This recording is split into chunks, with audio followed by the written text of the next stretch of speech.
Hello, this is our fitness tracker. I'm Anna. I'm Danny. I'm Darsh. So for the convenience of this demonstration, I'm going to go on my scooter and do a walking split, which is 0.1 miles.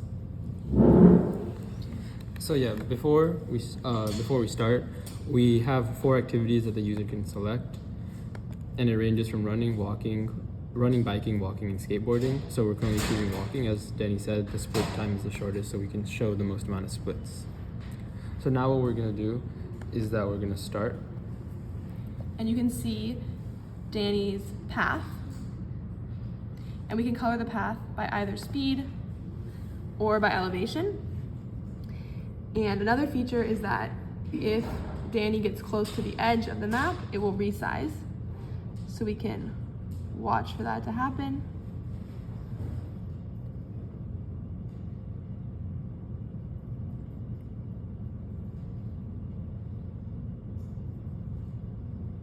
So as you can see, the map resized so that it showed his whole route. Another feature is the speed and elevation graphs. So the elevation graph is staying constant and the speed graph is changing. We can also show only the speed graph or only the elevation graph, and they're updating in real time. Another feature is the splits feature. So yeah, Danny just completed the first split. So now we see that in this graphical view, we see the first split, and now he's just completed the second one.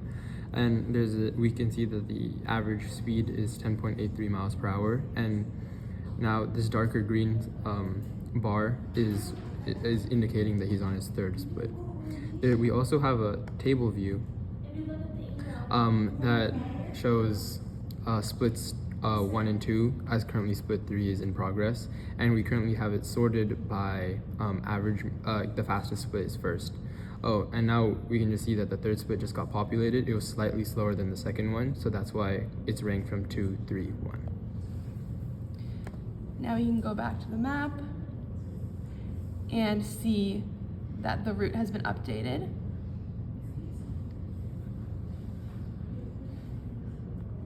So we can just wait for Danny to get back. Yeah, so now he's back and we can stop the workout. And it asks us if we want to save the workout. So we're gonna hit save and it tells us it's been saved to the workout log. yeah, so we can check out the workout log, and we can see that it's been saved over here as a walking. And then there's also like a graphical that shows like what the route that he went on was. So now we can show that we can start a new workout. So just for this case, we're just gonna show that when you start it, it resets all the information, and we can pause it, which stops the time from increasing, resume it, which starts it again, and then stop it. This time, if we delete it, it won't show up in the workout log. You can see the last one is our most recent workout. Now, if we close it, we can open it up again. Okay, so now I'm back from my workout, and now I can check how my workout through the workout log. This shows all my current workout I just completed, which I completed around 0.39 miles. And then this displays all my old workouts, and I can check. Yeah, and also we indicate the fastest split. That's over here. And then in the achievements tab, I can see it sorts my splits through the distance traveled and which split completed the fastest split. And it shows the average speed for the fastest split and what date I completed that split for. So yeah, that's like the live demonstration of our fitness tracker, and now we're gonna go into the code explanation. Hi, I'm Anna.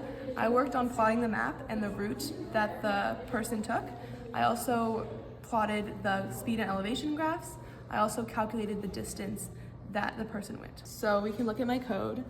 In the startup function, we start a timer, and we also set the initial position and plot the map. to set the map at the beginning. Okay, then in the timer, we get all the data from the app, we update everything, and we call set table, which sets all the table values, and we also update the current graph. So updating the current graph, it checks what graph it's on. So is it on the map, is it on the splits, or is it plotting speed and elevation? And depending on which one, it'll update that. For the map, which is what I mostly focused on, it checks if it is out of bounds. And if it is out of bounds, it resets the whole map. Also, every 14 seconds, it will reset the whole map. But otherwise, it will only update the route and the scatter. So this plot map resets the whole map. So it redraws the map and it resets the route line and the scatter.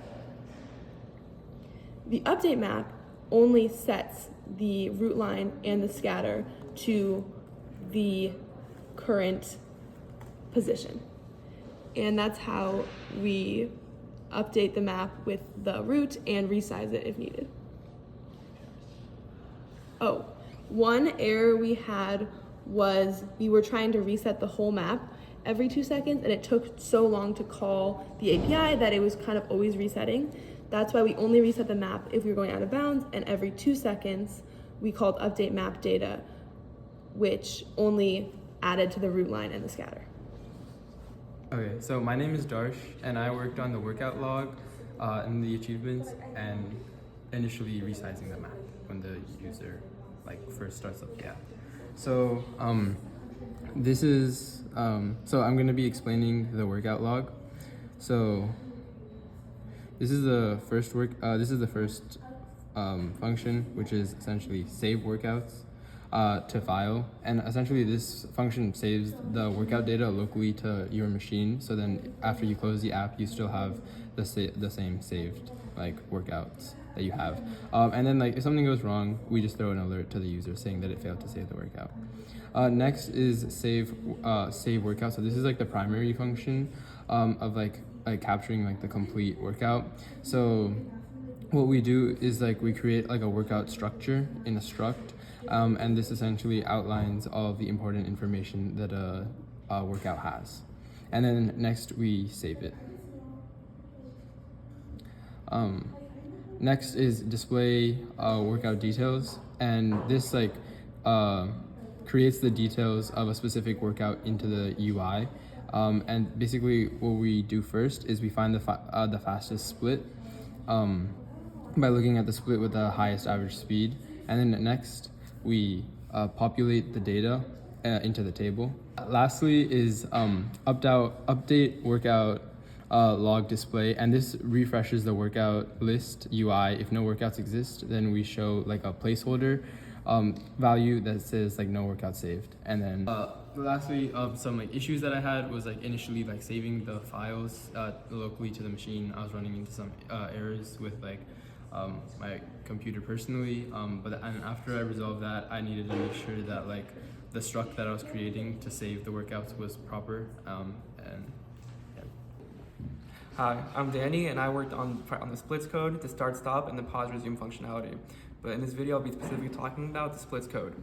The splits code basically divides a user's workout into regular intervals that track specific information for that split, such as your average speed and distance and time for that split. Now these splits can be divided based on these splits are divided based on walking, or you can pick a specific split based on walking, running, biking, or skateboarding. Okay, here in the time function, we basically we calculate the distance traveled since the last update, which happens around here. Basically when the current total distance traveled passes the workout's corresponding threshold, for running biking is 1 mile, a split is completed, and we show that to the user around here in line 166, where it shows the user that the split's completed. Then it resets the counter for the next split. Then in the complete split function, that's where we record the data, and we use I use array indexing to extract the speed data points here, and it happens during the split, and then I calculated the average speed. Then I use then I use that rank. Then I use that value to rank the speeds, or to rank the splits based on their fastest speeds. I then displayed all that information in the update splits table method, and which organizes the splits based on like ascending order, with like the fastest one being on the top through the descent string. I also included a plot splits graph, which shows the completed splits as bar graphs, and incomplete splits based on dashed lines. And then an error I ran into when what happened when I was creating the table to show the splits. Basically, like I was supposed to show the fastest splits on the top and the slowest splits on the bottom, but it reversed that order, and the times weren't corresponding with the fastest speeds. So I basically did this by first changing this from ascend to descend, and then I recalculated how we organize the speeds based on. Originally, I did by the pace of the user, and then I changed it to average speed of the user since we already calculate that in the main table.